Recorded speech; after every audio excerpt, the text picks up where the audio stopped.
Ever wonder why that keeps happening, no matter how organized you try to be? Today I'll explain Parkinson's law like you're 5 years old. By the end, you'll understand exactly why your brain makes tasks bigger than they need to be, and the one question that stops it cold. Give yourself a week to write a 3-paragraph email, and you'll spend 6 days thinking about it and 1 day panicking through it. Give yourself 20 minutes, and you'll be done in 18. The task didn't change, and the work didn't change. The only thing that changed was the container you put it in, and your brain filled it perfectly, every single time. That's not a coincidence, and it's not a personality flaw. It's actually a law. Cyril Northcote Parkinson figured this out in 1955, and he was so certain it was universal that he called it exactly that, a law. Parkinson's law. Work expands to fill the time available for its completion. He was watching British government departments grow fatter and slower the more time and staff they were given. Departments that doubled in size while their actual output stayed flat or shrank. But he accidentally explained something that happens inside your head every single day. Here's where it gets interesting.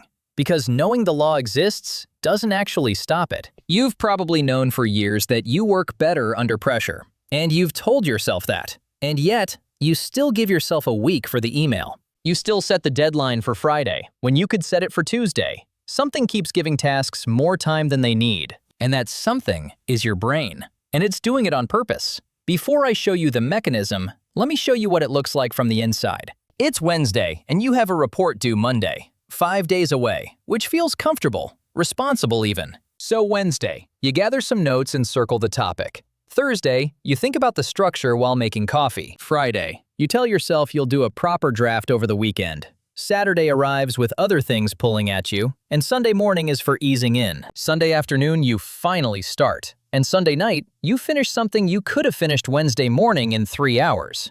And the version you finished Sunday night? It's not meaningfully better than the one you would have written Wednesday. It's just later. Not because you're disorganized or don't care. Because 5 days felt like 5 days, and your brain treated it exactly like 5 days. Here's what your brain actually did with that time.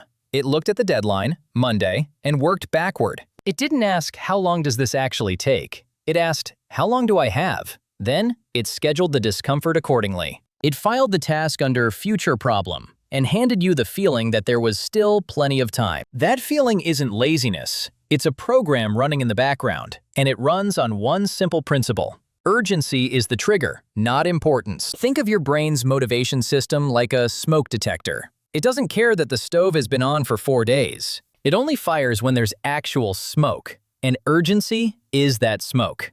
Importance. How much the thing matters, how much you care, that's the stove being on.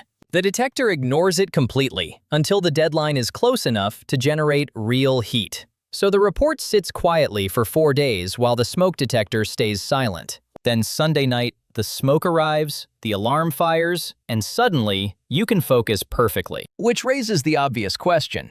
If you focus better under pressure, why not just create pressure earlier? Most people try this and it almost never works. They tell themselves the deadline is Thursday when it's really Monday. They set calendar reminders. They build elaborate productivity systems around manufactured urgency because your brain knows you're lying. You set the fake deadline on Tuesday, and by Wednesday, your brain has already checked the actual deadline, done the math, and quietly reclassified Thursday as irrelevant. The smoke detector cannot be fooled by you standing next to it waving your hand. It is not taking suggestions. But wait, there's a second mechanism running underneath this one. And this is where it gets uncomfortable. Parkinson noticed that tasks don't just fill time passively, the way water fills a glass. They fill time actively. The work generates subtasks. The email that should take 20 minutes develops a section that needs research. The research opens 3 tabs. The 3 tabs become 6. An hour later, you're reading something genuinely interesting that has nothing to do with the email. The task didn't just use the time you gave it.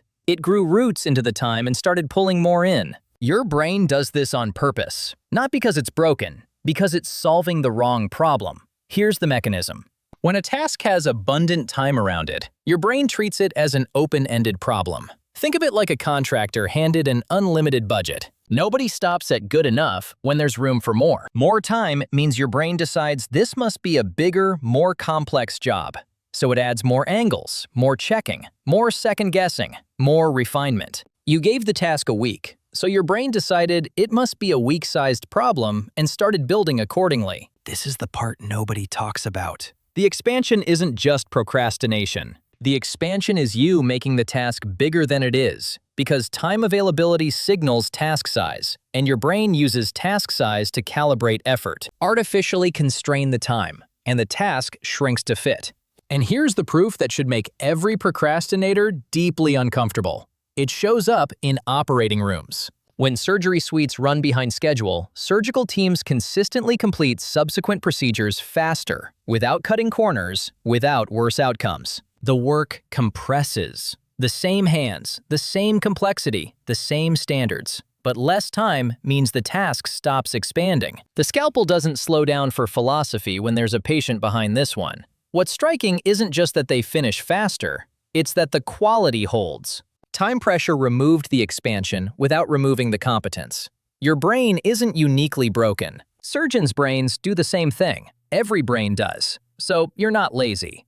You're not disorganized. You're not someone who just works better under pressure as some charming personality quirk. You're someone with a perfectly functional brain that was never taught to ask the right question before starting a task. Here's the one reframe that actually changes this. Not a productivity system, not a timer trick, just a shift in how you ask the question. Instead of, when is this due?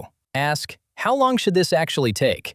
Not how long would be comfortable. How long would it take if you sat down right now, worked without interruption, and finished it? Answer that honestly. Then add 20% for real-world friction. Set that as your container. Because here's what's true. You already know, on some level, how long most things actually take. The email is 30 minutes. The report is 3 hours. The presentation is a day. You know, but you've been letting the calendar answer the question instead of you. And the calendar always gives tasks too much room, and your brain always fills it. The calendar doesn't know how long the work takes. It only knows how much space exists between now and the deadline, and it offers all of it. Here's what changes when you start asking the right question. The smoke detector doesn't get to stay silent for 4 days. The urgency is immediate. The task doesn't grow roots because there's no extra time for roots to grow into. The report is 3 hours on Thursday morning. Blocked, committed, treated like a surgery suite with a patient waiting behind it.